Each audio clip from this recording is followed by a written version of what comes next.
E se o problema não for você?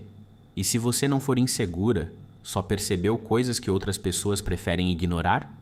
Para pensar. Você repara em tudo, na mudança no jeito de falar, no tempo de resposta, no olhar diferente, na frieza que aparece do nada.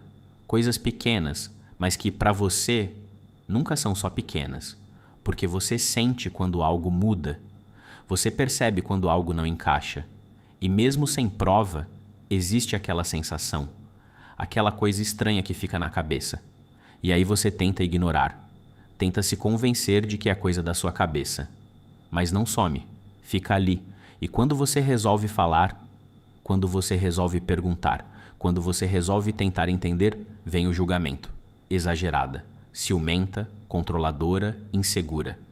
E quanto mais você tenta explicar o que sente, mais parece que ninguém entende. Até que começa a pior parte. Você começa a duvidar de si mesma. Será que eu estou inventando isso? Será que eu estou exagerando? Ou será que eu só estou vendo algo que ninguém quer ver? E é aqui que muita gente se perde, porque ninguém te ensina isso. Mas eu vou te falar uma verdade que quase ninguém tem coragem de dizer. Quem já se decepcionou, aprende a observar. Quem já foi enganada, não ignora detalhe. Quem já sofreu, não consegue mais confiar do mesmo jeito.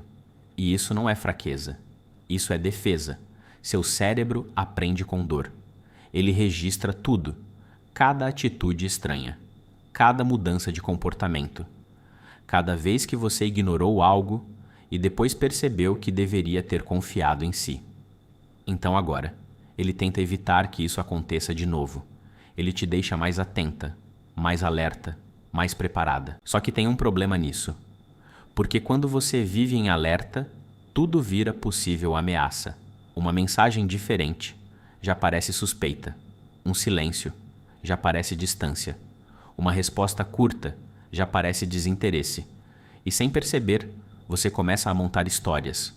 Histórias que às vezes nem são reais, mas parecem muito reais na sua cabeça. E não é porque você quer pensar assim. É porque você tem medo. Medo de confiar e quebrar a cara. Medo de acreditar e se decepcionar. Medo de não perceber a tempo. Medo de reviver tudo aquilo que você já sentiu antes. E esse medo vai crescendo, devagar, em silêncio, até tomar conta. Porque agora não é mais só sobre o outro. É sobre você tentando se proteger o tempo todo. Só que aqui vem uma verdade difícil. Quando você espera o pior o tempo todo, você não vive o relacionamento. Você vigia. Você analisa cada detalhe, cada palavra, cada atitude. Você observa mais do que sente. Você pensa mais do que vive. Você tenta prever o fim antes mesmo da história acontecer. E isso cansa. Cansa sua mente. Cansa seu coração. E com o tempo, cansa até quem está com você. Porque ninguém consegue viver sendo analisado o tempo todo. E aos poucos, a relação vai mudando, a leveza some, as conversas ficam tensas, o silêncio fica pesado e a conexão começa a falhar. Não porque não existe sentimento, mas porque existe medo. E medo constante destrói qualquer coisa, mesmo quando não tem nada errado. Perceber sinais não é o problema. Nunca foi. O problema é quando você perde a paz, tentando prever algo que ainda nem aconteceu. Porque uma coisa é intuição, aquela sensação calma que te alerta. Outra coisa é medo, aquele pensamento acelerado que te faz imaginar 1000 cenários. E quando você mistura os dois, você começa a não saber mais o que é real. Você começa a desconfiar de tudo, até de quem não te deu motivo, até de momentos que eram para ser bons.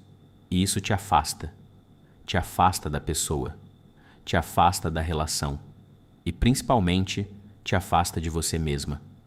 Talvez você não seja insegura, talvez você só esteja cansada de se machucar, talvez você só tenha aprendido do jeito mais difícil possível, mas isso não significa que você precisa viver assim para sempre, porque viver em alerta o tempo todo não é viver, é sobreviver emocionalmente.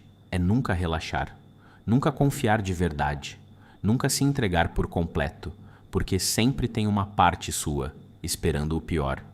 E no fim, não é sobre perceber tudo, não é sobre estar sempre certa, não é sobre prever cada erro, é sobre saber quando confiar e quando ir embora, quando vale a pena ficar e quando você precisa se escolher.